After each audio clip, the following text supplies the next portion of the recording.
Okay, let me put it this way. Welcome back. Welcome back to Clean Energy Day. We'll be starting with the first of 3 panel discussions led by our distinguished panelists and moderators. And we're serious about focusing on the public side of this, on the people of our state.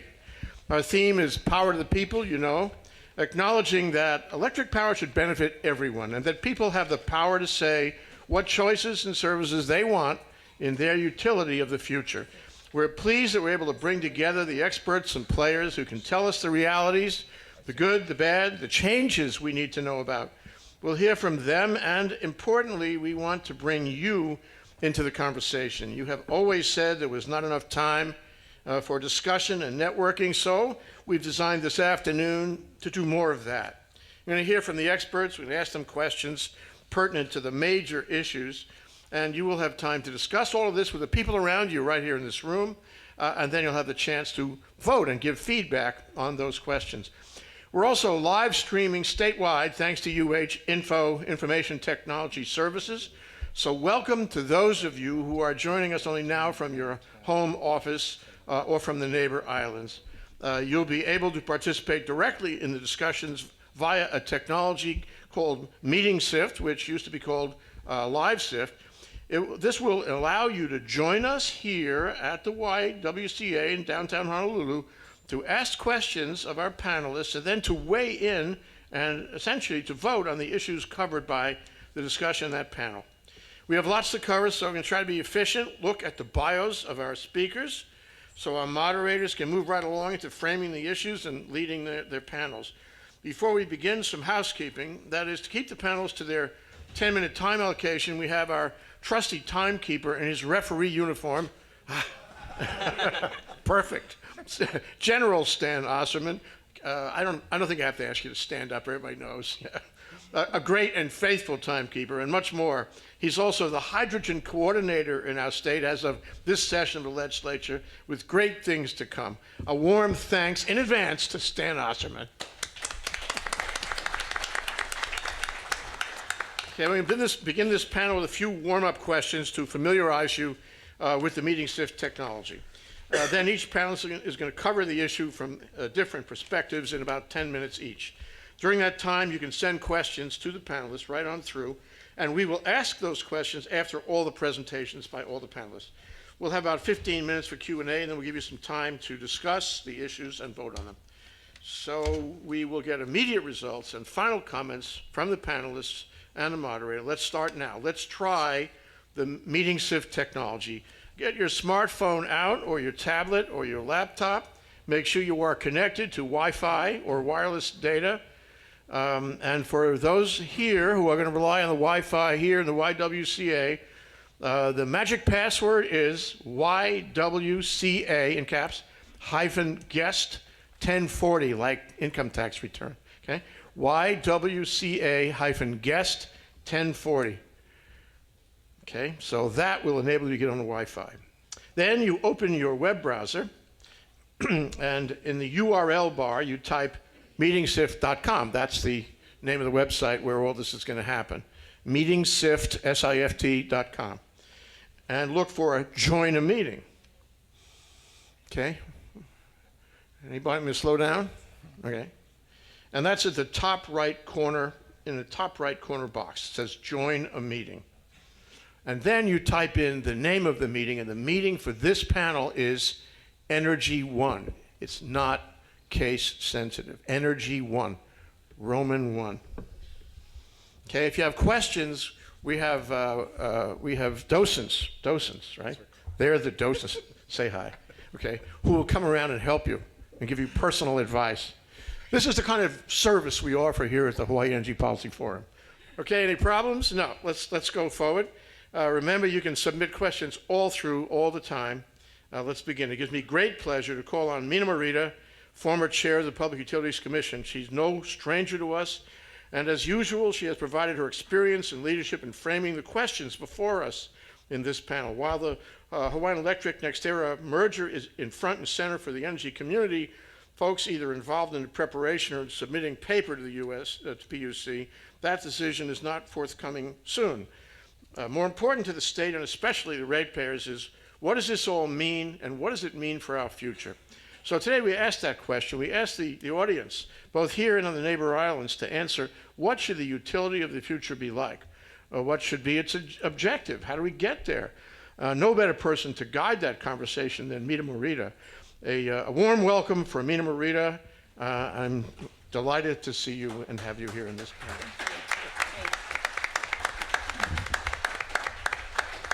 Thank you, Jay. First of all, I want to thank everybody for the compliments. People were saying that, I look 20 years younger. They like my haircut. And I must have looked pretty bad when I was PUC chair under all that stress. But I want to say retirement is good. I recommend it for everybody, and especially retirement on Kauai. So we have a pretty esteemed panel put together for you today, and I want to jump right into it. Hawaii's electric system is changing at a pace unlike anywhere else in the country, for the world, as a matter of fact.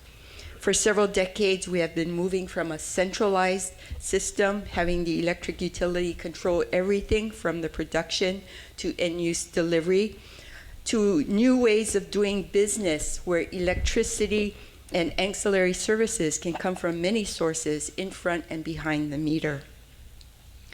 Along with public policy goals requiring decarbonization of our electric system, advanced technologies, and improvements in the cost and the performance of distributed energy resources, the need to change our electricity use patterns to take full advantage of the potential of solar, where more communication devices and information technologies are being integrated into the electric system, and with terabytes of data being generated and processed, transformation is just inadequate to capture the huge paradigm shift occurring in Hawaii.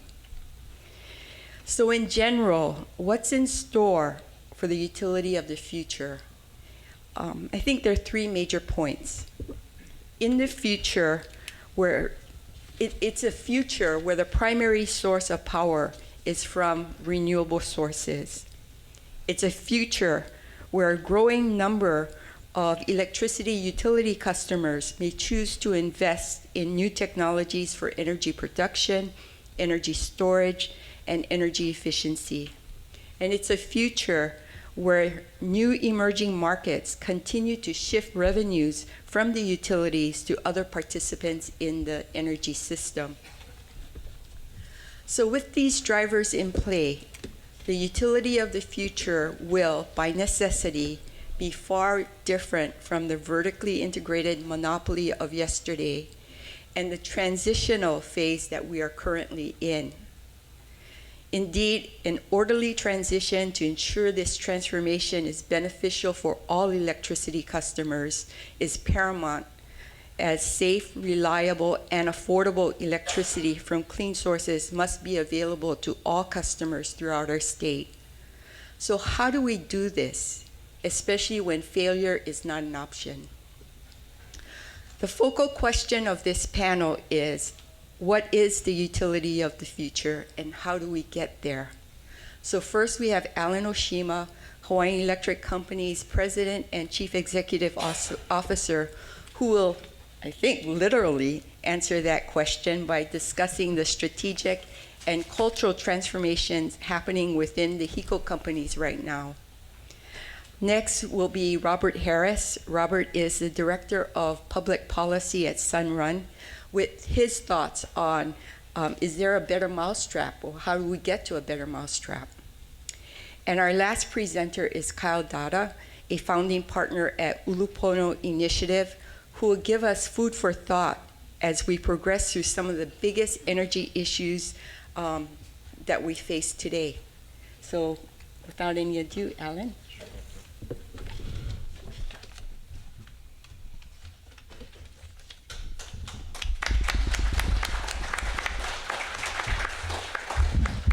Thank you, Mina. The crowd was much more kind to you. They came up to me and said, "Oh my God, you look 20 years older." And I will say, however, that it's been an exciting time for me. I never imagined that at my stage of life I would be doing what I'm doing, but it's been great fun. Jay always looks at me in bewilderment, like, why'd you do this? But transforming a very old company into moving forward is really exciting. And we're seeing some of the fruits of that transformation as we speak. One of the things that Jay said I want to correct, one of the words that he used, we've already eliminated from our vocabulary in the company, and that's ratepayer. They're customers, and they're collaborating with us in moving forward. We don't look at them as merely ratepayers. When we look at what should the utility of the future look like, we kind of flip that on its head.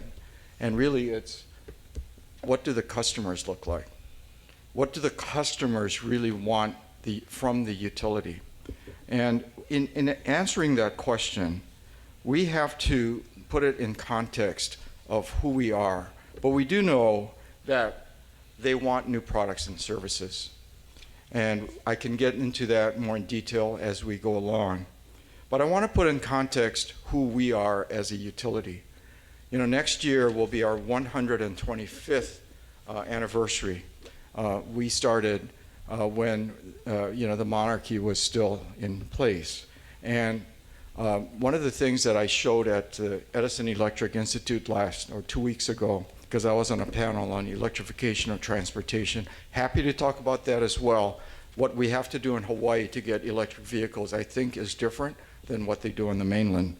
But I showed a picture of Prince Kuhio in the first vehicle in Hawaii.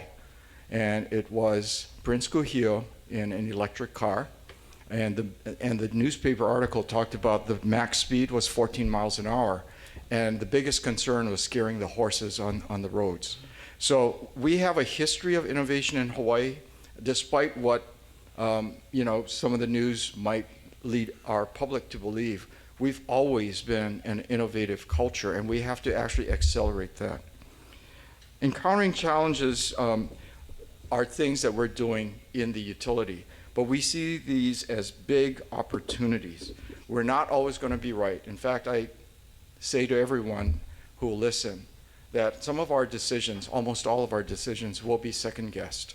But we have to make some decisions with the knowledge that we have. Otherwise, we're going to be stuck. With technology moving at the pace it is moving, in 6 months from any decision we make, there'll be something cheaper, better, faster. But that doesn't mean we cannot make a decision and move forward. Otherwise, we will not be innovative. We are continuing to adopt technology. We feel the urgency to be ahead of the curve and not just responding. We need to lower costs, and we still must maintain reliable service. Everyone is focused on costs, and that's important. But when we listen to our customers and our largest customers and those who really help the economy survive, reliable, resilient, stable electric service is a key concern because technology permeates our entire society. We are not like other states where people are flocking here to relocate. We don't have an increasing population at the same pace as other states do in many cases. We don't have new industry. We're reliant on tourism, the military, and small business. For that, we need a reliable electric grid to support our existing companies and to entice new technology industries like Energy Accelerator is trying to do with green technology in conjunction with many partners, including the University of Hawaii. We are different than the rest of the US. So when I heard Representative Lee talking about the multiple fixed chargers in some municipalities, I pulled back a bit because when we survey what we need to entice electrification of transportation in Hawaii, we see a slightly different scenario. 40% of our residents in Honolulu live in multifamily and high rises with no access to, convenient access to chargers. we have such a high penetration of solar energy being produced during the day. We are not, by the way, connected to any other state. We are the most isolated populated landmass in the world. We don't have an extension cord to California to either import or export energy. So what we produce, we have to use or store. What we don't have, we have to produce because we can't import it. We don't have cheap hydro on the national grid. We don't have a lot of other things other states can rely upon. We have to have our own redundant sources of energy to be able to provide that reliability that people expect. This gives us opportunities, however, because we are isolated, because we are faced with these issues, is why we are leading now in clean energy for the nation. We have 20 times the amount of rooftop PV than the nation has. And I'm happy to announce that today, we've announced that since October, when we had the queue, by the way, the queue was 98% cleared in April, the one that existed last October. Since October, we've now cleared another 15,000 applications. That doesn't mean they're all going to be installed because they have to go to the city for permits, et cetera. But we have cleared 15,000. So when they all get installed, we will be nearly 70,000 rooftop systems on our systems. So we were leading. We're going to lead by a wide margin as we move forward. There's still some issues, and we truly did appreciate the partnership with Solar City at NREL to get the smart inverters. And by the way, Enphase reprogrammed those remotely, 680,000 of smart inverters on our system remotely without the customers even knowing it. And that is a kind of technology that we're going to have to continue to incorporate to move green energy forward. To do all of the things that we're faced with, we're going to have to change ourselves. And that's the fun part, and that's the hard part. We are facing all of the same issues that a utility faces day to day: asset management, keeping reliable grid service, et cetera. But these are our goals, as filed with our PSIP. I only have a minute left, so I'm not going to finish. But you can see the goals, and now we've got the 100% by 2045. We're transforming into reorganizing our people to look at things not merely from the job they do, but how do we deliver value to our customers in all of these areas. These are the areas that we have special attention right now to move the company forward. Finally, community. We can't do this in a vacuum. We haven't done this in a vacuum in the past year. We have to collaborate. One thing when I go, and I'm sure Mina will attest to this as well, when we speak on the mainland, people look at us in awe at the progress Hawaii has made. The governor alluded to that as well. We're revered on the mainland for the progress we've made with green renewable energy and integrating it successfully on isolated grids. And yet, when we get on the plane to fly back 2,400 miles, by the time we get here, everybody's fighting. And we're not really leveraging the great opportunity Hawaii has to truly be seen as the green technology leader in the world. We need new energy, we need new technology, we need new income in the state, and we can do it if we all cooperate and not criticize one another. So I'll leave it at that. My time is up.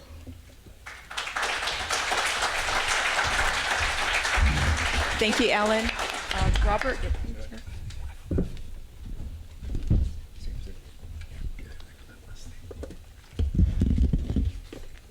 Good afternoon, and thank you for that introduction. So I think we are all being a bit of rebels, even though I think we all jointly came up with the title and topic of today's session.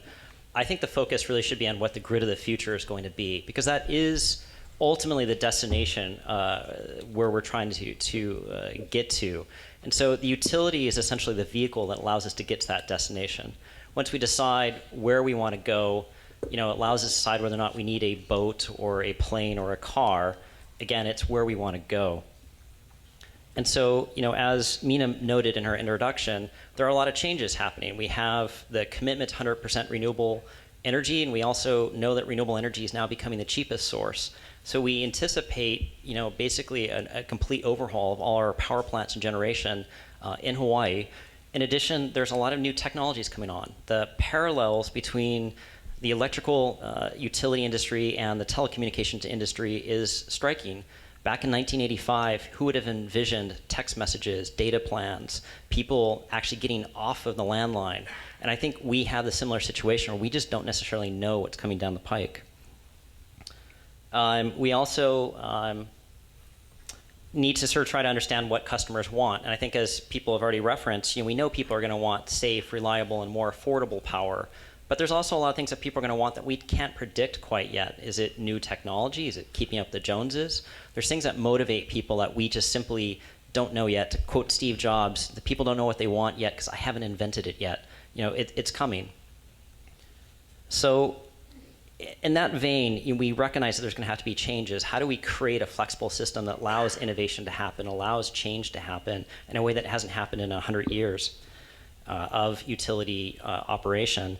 Recently, the California Public Utilities Commission put out a paper, and they really focused on compensation, saying if you don't align compensation with the business model, you're not necessarily going to see a sustainable change or a wholesale change. Similarly, we have to look at what our tools are. Currently, regulation is, this imperfect tool that we use to try to encourage the utility to do that which we want to serve the public interest. The other tool, and again, it's an imperfect one, is to try to create competition. In a perfect world, we'd have 10 utilities with 10 power plants and transmission systems, and we'd pick the one we like the best service. Now, obviously, never going to happen. There's a reason why we have a monopoly. But again, what areas can we allow competition to happen to try to achieve better customer service and to create that flexibility and innovation? So, currently, looking at compensation, how is the utility compensated? It's based on a cost of service model. So as we all know, when they make investments in capital infrastructure improvements, over time they get a rate of return on it. So currently on Oahu, for example, we have about 11 cents of our bill that goes towards repaying back some of these capital infrastructure improvements. And a lot of that is really built into generation. And one of the problems going forward, as we sort of envision where the utility is headed, is we don't anticipate the utility making the investments in generation going forward. We anticipate it to be competitively bid, or as the PUCs stated in their inclinations, really moving the utility more to a transmission and distributor and no longer a key generator of electricity. We don't anticipate a lot more transmission. The overall power consumption in Hawaii has remained flat or is going down, except for perhaps the undersea cable. We don't envision a lot of big projects. And in the distribution sector, we really can predict a situation where third-party providers can increasingly be more competitive and actually offer more services. As was referenced earlier, you have some inverter companies that probably have a better picture of what's happening on the grid than HECO does. And I'm not trying to say it's good or bad. It's just we have to recognize that there's going to be changes happening.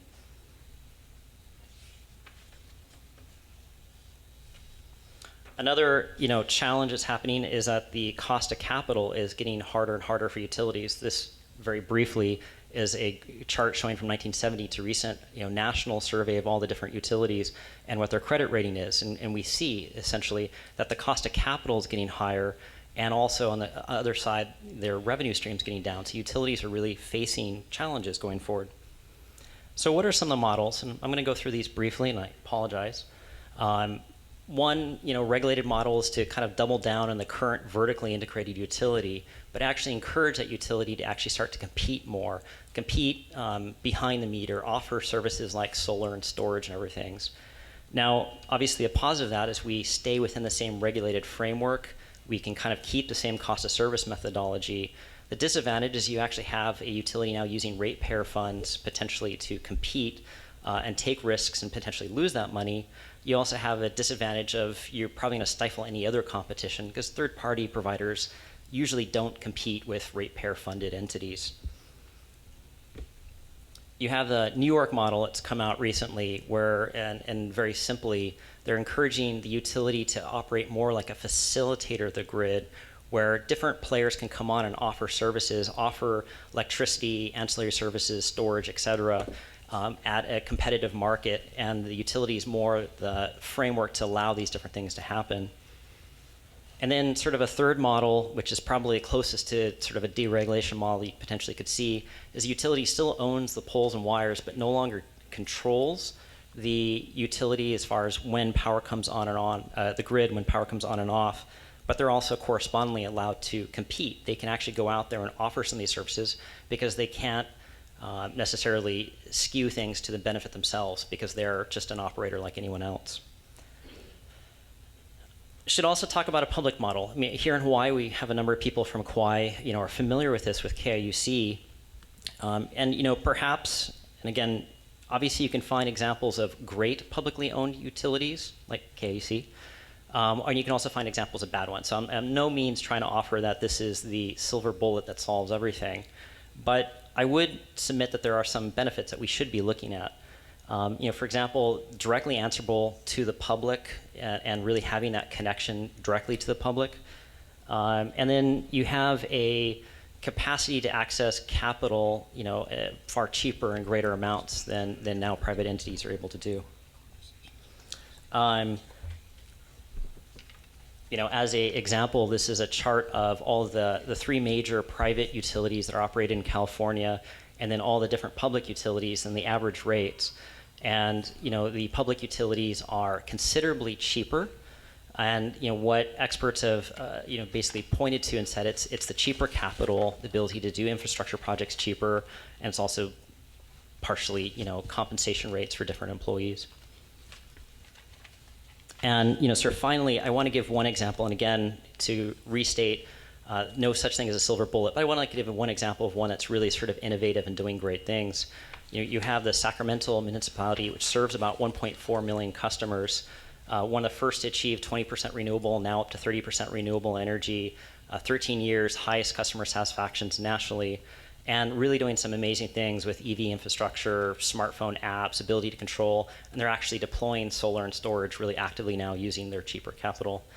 Again, more just to think about. I think right now we're in the opportunity, much like we were when we first started building electrical grid, to kind of dream about where we're headed. It's truly a crossroads opportunity, and we really should be considering these different markets and different structures as we move forward.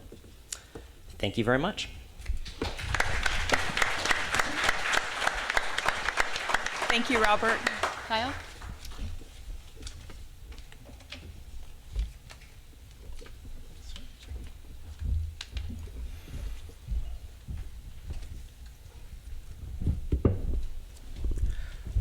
Aloha, kako, and good afternoon to everyone. Aloha.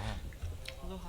My goal on this panel is to bring the conversation down from the lofty future into the present and talk about what we need to do today to make a difference to achieve this goal. We all want to end up in the same place, but we do differ sharply on the way forward. And there's so many elephants in the room in this conversation, you'd think we were on safari. We have to address this in the context of the proposed merger, in the context of competing plans for LNG, in the context of the inter-island cables, in the context of customers defecting from the grid in extraordinary numbers, and in the context of stubbornly high rates. We have some important decisions to make. My goal in this talk is to help understand some of our choices. So we've been talking together as a group about the customer-focused utility, I think now for 2 years. We need to objectively answer the straightforward question of what do customers want? We spent a lot of time debating about what's good for customers, but these debates are often shaped by our own self-interest.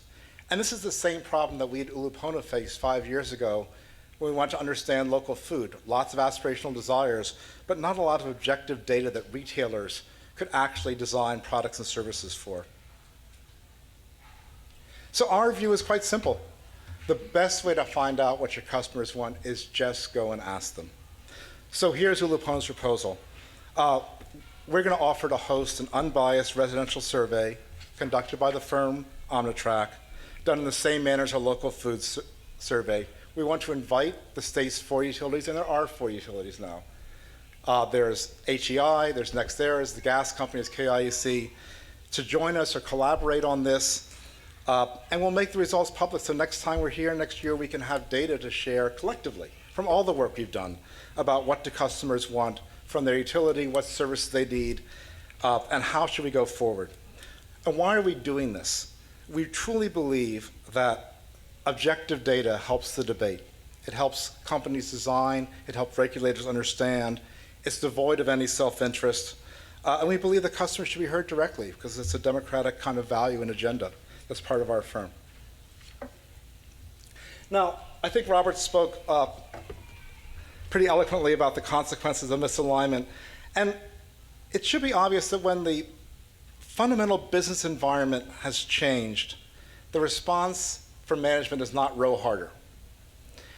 We have to think about really doing business differently. And so what Alan's doing is absolutely critical. It's very laudable. It's completely necessary, and yet it's still insufficient.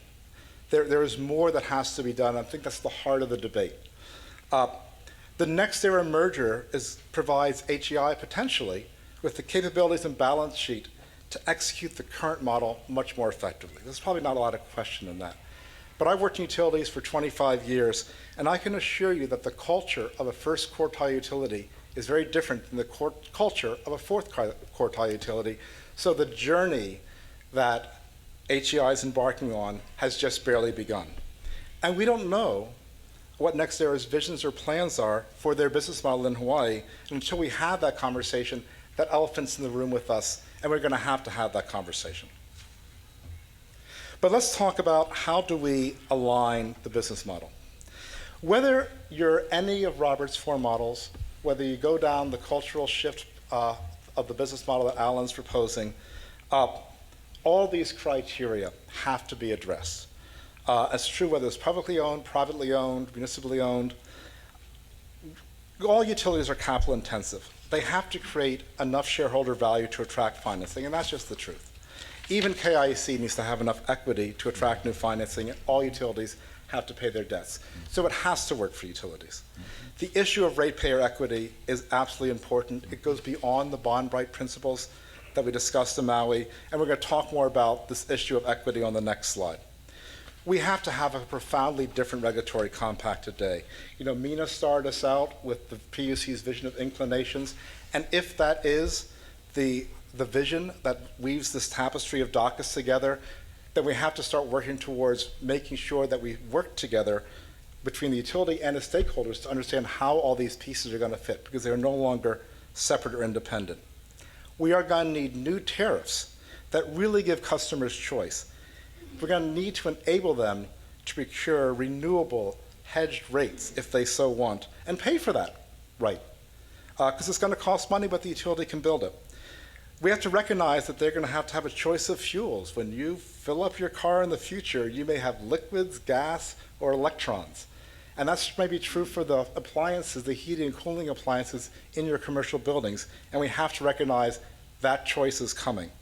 And as consumers become producers of power, we are ultimately going to shift to two-way tariffs. And the principle is straightforward, which I think everyone in the room agrees with. The customers pay the full cost of the services they use. They get the full value of the cost provided. It's the details of how we make that real that matters. And finally, there is no tablet from Moses that comes down and says the utility must stop at the meter. What services should it be allowed to have on the other side of the meter? And conversely, how far can the customer go on the utility's wire side? These are discussions that we're going to have to work and solve together if we're serious about creating a customer-focused utility and talk to each other, not past each other. So most of you guys know that I like to quantify things. So I wanted to add some numbers to the conversation, and I'll go through these quickly, but hopefully you'll remember them. 4.2 billion, that's the amount of an increased fuel cost from 2007 to 2014 from the DBED website compared to the 2006 base year. The issue is that shareholders are protected from that fuel price volatility. That risk is all shifted to the ratepayers. My colleague Murray is going to talk more about fuel price volatility this afternoon, so stay here for that. But it's 70% of the rate increase has come from this. 600 million is the amount that HEI shareholders and management will receive the day after the merger is consummated. and before any ratepayer benefits are realized. And is that the equitable reward for the performance to date? Leave it to you to think about that. $300 million is the amount of cash grants from the federal government that we didn't get. We should have gotten because we got unreasonably delayed solar and renewables. North Dakota got more cash grants than we did. That means we spent more time fighting and lost all that money. And what were we fighting over? These next couple of numbers. $175 million. That's the decoupling amount, which includes the change from renewables, the change from efficiency, and additional capital. $115 million. That's the amount of money that was the fixed cost of net metering. That number is 1/3 the amount we left on the table. $60 million, the smallest number on that table, that chart, that's the amount that ratepayers get if the merger goes through. And so think about the equity here and where should we focus? Do we focus on the big numbers or do we focus on the small? Let me leave in my last minute with the thought about trust and how do we work together. It's the last and largest elephant in the room with us. Nothing we say or do here is going to work until the utilities, customers, and its stakeholders trust the utility. And Alan's right. We have to stop fighting and we have to start working together. David Bissell, to his credit, spent 5 years trying to build trust between KIUC and its customers and its ratepayers. Alicia Moy started from day one. I know Alan's been working on it hard, and I've been thinking about the issues that we're facing here because HEI is passing the torch to a new company that's not from here, and the customers are going to need to trust NextEra for all this to work. So I put myself in their shoes and said, well, what would it take to make this happen? And in my experience, whenever there's been a great wrong that's been done, you need truth and reconciliation to start the process of rebuilding trust. And that's true in every society in the world. And in the last 10 years, there's never been a public discussion, apology, or acknowledgement about from senior HEI management or the board about the impact the fuel costs have had on our society and how much money we've left on the table. And I think it's in time to acknowledge the mistakes of the past, put this behind us, move forward, and start to work together. And if we do that, it's going to make it much easier for the next guy coming in, NextEra, who frankly right now, for the powers of guilt by association and its own lack of transparency, is picking up that mantle of distrust and wearing it like an old and unwelcome overcoat. And in Hawaii, trust comes and respect are earned by open and honest dialogue about your plans for our home. That's what we all need to understand. So we need NextEra to be forthright in giving us this vision for the state's utility, the regulatory and compact and principles they adhere to. Where are they on this spectrum of the customer future? And as you haven't completed your plans, at least show us the direction you're headed. Thank you.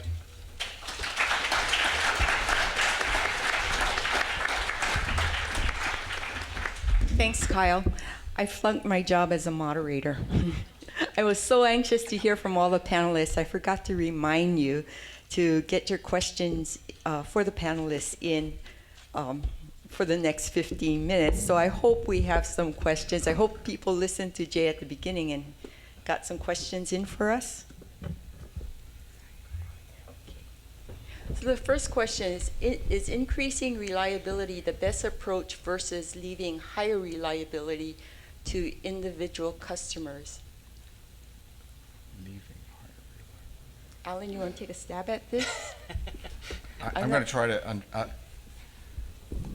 I guess, leave it up to the individual customer if they want higher. Yeah, I think that's one of the options, by the way. As we get into smart grid and other time of use rates, rate options, et cetera, there may be some rate programs where you give up some reliability for a lower rate. I mean, these are all on the table. But when I speak in terms of reliability of the grid, that's not an optional issue. You have to have a reliable grid that can deliver reliable, resilient power to our economy and those customers who want that. So customers may opt out of it, but somebody has to pay for that grid in order for our economy to maintain and to actually increase. So those are the trade-offs. It's not an easy business, but there could be options as you give customers more choices, certainly. Okay, next question. doesn't NextEra just want to build a lot of renewable capabilities and sell it back to the ratepayer, meaning less rooftop solar? I'm going to give that one to Kyle.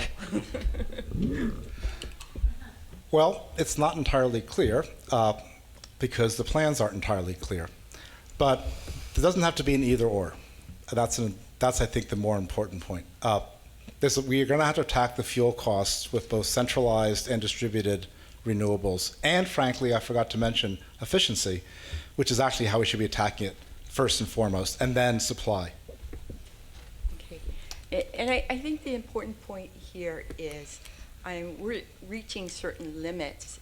How much rooftop solar can we integrate into the system without affecting the reliability? I don't know, Alan, you might want to touch on that. And one thing that NextEra has been clear about is that it would support whatever the decision is from the PUC on our PSIPs and DGIPs and DER. So in our PSIPs currently, we look for a tripling of rooftop solar. And I think we can do that sustainably with some amendments and still make it economic for our customers and the solar installers. One thing that I think some of the optionality that we announced today, for example, moving forward with community solar, we have announced the pilot for that. We want to do more. There are many ways to get choices into our customers' hands. I don't think all customers can or want the exact same thing. So as we move forward, we have to look at all of those optionalities. And NextEra has been clear about they've been very supportive of where we are right now and our plans moving forward. They saw our plans before they finalized their offer to us. So it was clear that they would support the direction we're headed in. Okay, thank you. Next question. Is a citizens co-op within the realm of possibility for Oahu? Robert? Yeah, if you don't mind, if I can briefly address the prior question too, and I'll be very succinct. Regardless if it's NextEra or anyone else, I think it's also trying to align the compensation that the utility receives to encourage them to engage in certain behaviors. So there are things like time of use and automated demand response and other kinds of programs that we can all look at and say these are good things that we should be doing, and trying to make sure that the compensation is aligned such the utility wants to do it. So the conversation about whether or not they want to generate it themselves or rooftop solar is really a mechanism of how they're compensated. They're compensated because they're paid for investing and building this stuff.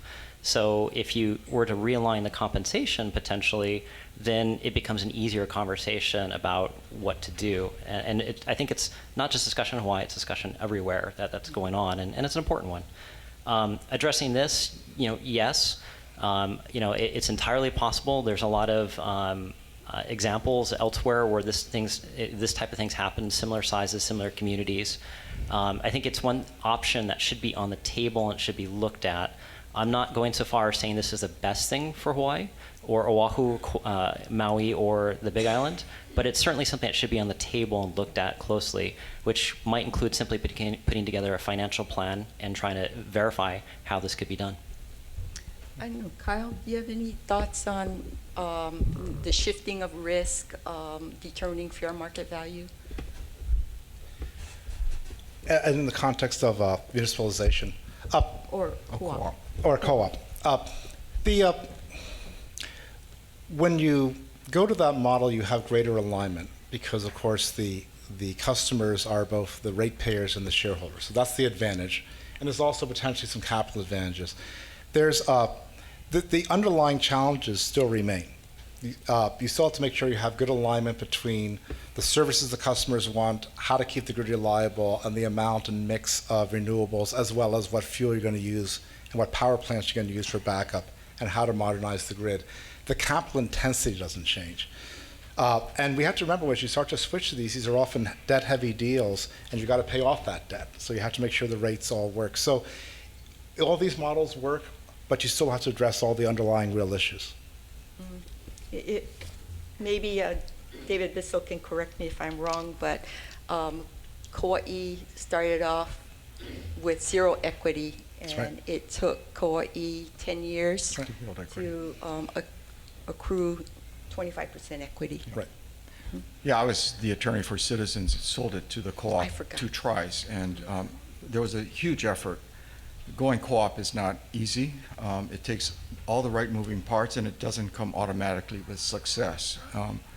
It is a difficult model, and I think you have to differentiate between a co-op as a business model that you can register at the DCCA versus a co-op that's entitled to federal funding.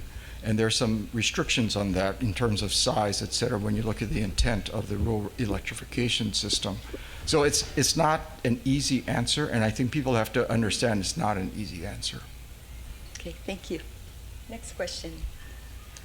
This will be the last question, and then we'll go into the audience participation.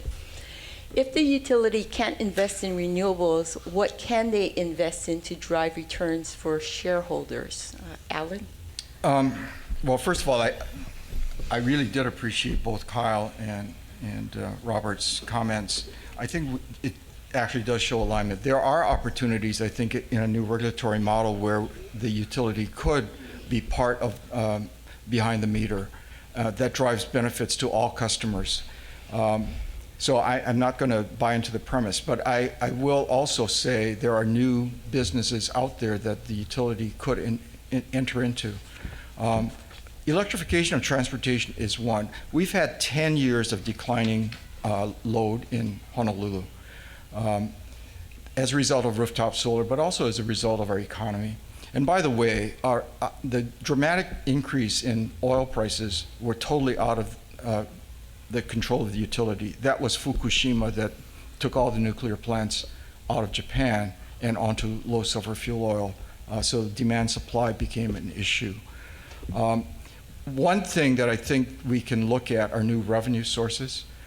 So to the extent we can give customer choices, give them value, but also revenues to the utility that offsets the rates we have to charge. Under decoupling, new revenues does not drop to our bottom line. It drops to reduce rates for all the customers remaining on the system. The way we improve our bottom line is to become more efficient, operate more efficiently, et cetera. So that's another thing that's, I think, misunderstood. So that's why we're driving for more efficiency, but to the extent we can get new revenue, that will help lower our rates for our customers. We're out of time for the questions to our panelists, and I'm just sorry that we couldn't get to them all. The next part of our... Mina, can I add to that, Alan's answer? Just in a minute. Sorry, we're on a really strict All right, go ahead. schedule. Okay, so the next part is the audience questions, and the first question, and we need to rank the questions from 1 to least important to 6, the most important. What should be the objective of the utility of the future? Okay, so rank the objectives for future utilities. The first is provide reliable electricity service. Second is reduce greenhouse gas emissions. Third, reduce electricity prices. Fourth, enable customers to manage their own use.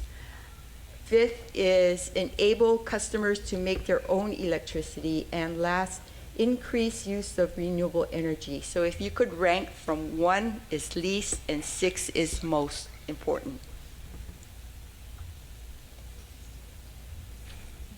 Okay, so top of the list is reduce electricity prices, followed by provide reliable electricity service.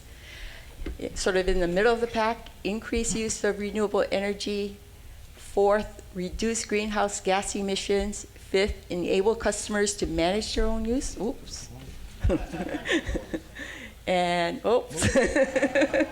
Let's say we have a tie. And last, enable customers to make their own electricity. Interesting. Oops, still switching. Okay. Suffice it to say that there's a tie there. Okay, the next question. What is needed for utility of the future? Rank from 1 to least needed to 6, most needed. oh, I'm sorry. Rank from most needed is 1 and least needed is 6. So what is needed for utility of the future? Rank your choices. 1 is most, 6 is least. High-tech grid, change regulatory structure, energy storage, capital, technical expertise, install undersea cable. So ranking from the most important to the least important.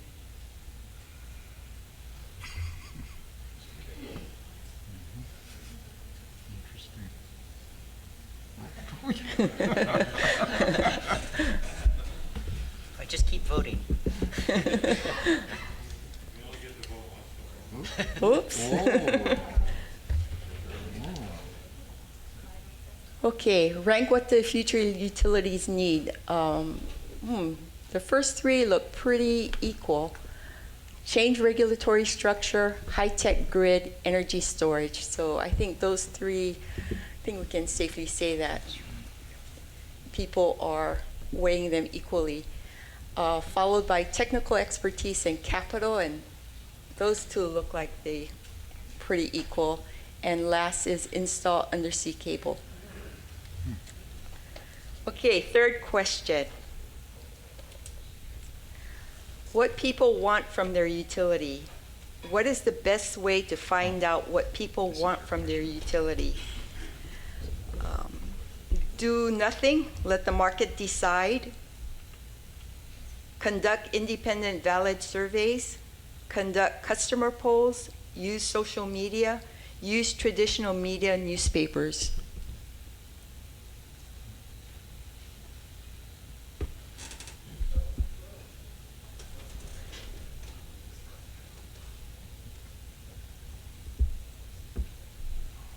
Let's see, 58% conduct independent valid surveys.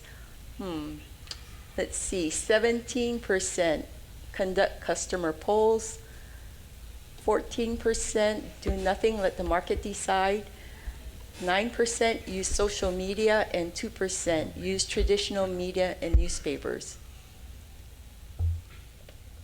Okay. Oh, did that make a difference? No, I don't think so. Okay, last question. Informing the public about energy. Rank from best 1 to worst 6, the ways that the public can best be informed about energy. I don't see Helen Wise name on this list. Okay, newspaper, print media, community group website communications, unnecessary, people use their own networks, state website communication, television or radio, utility website communications.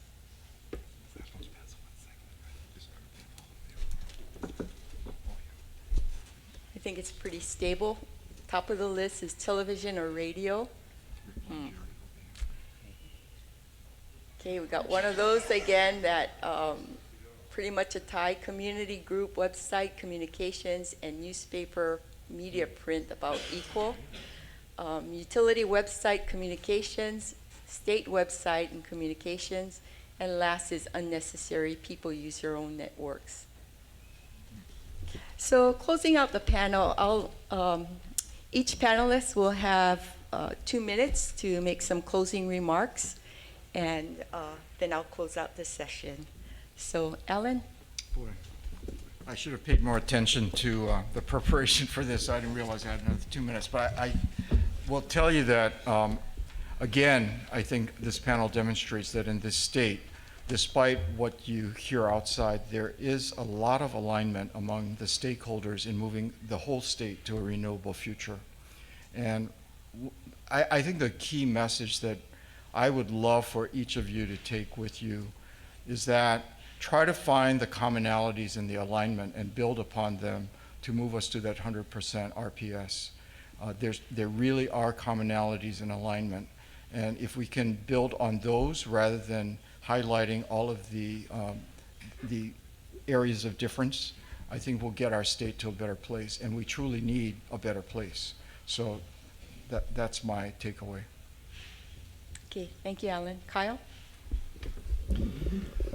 Well, to create a customer-focused utility, we are going to ask the customers what they want. And I think that will help inform this discussion and debate and help frame the services and the tariffs and maybe the regulatory compact in a way that will create the objective facts to do that.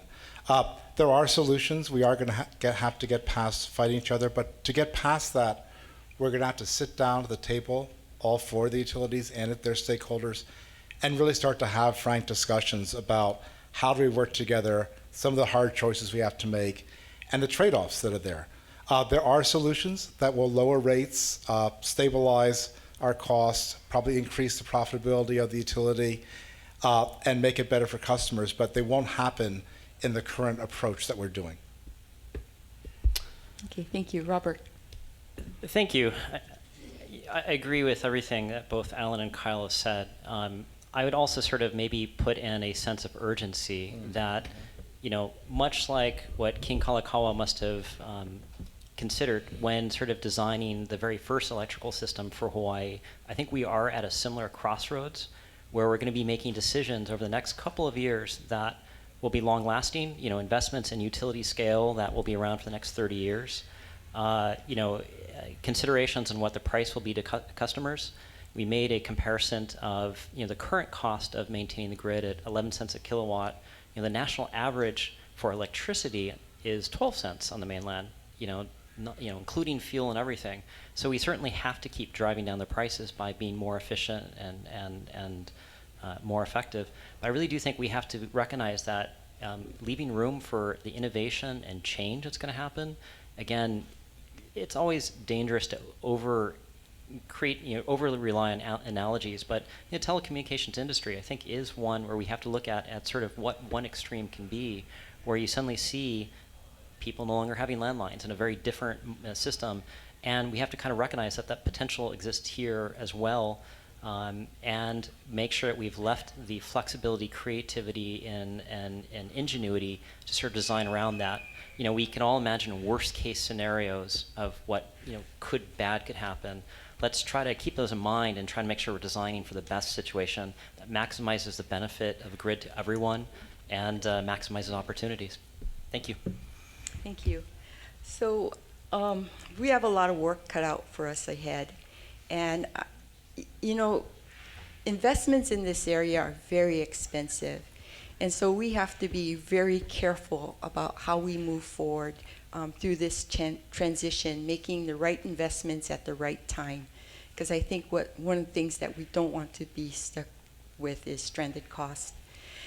And I think the other thing that I learned today is that we have to engage the customers more. But you want a well-informed customer as we move forward. Yeah. So one of our challenges is how do we go forward and get the people in Hana, get the people on Lanai, get the people at Ocean View involved and engaged in this huge paradigm shift that we're facing right now.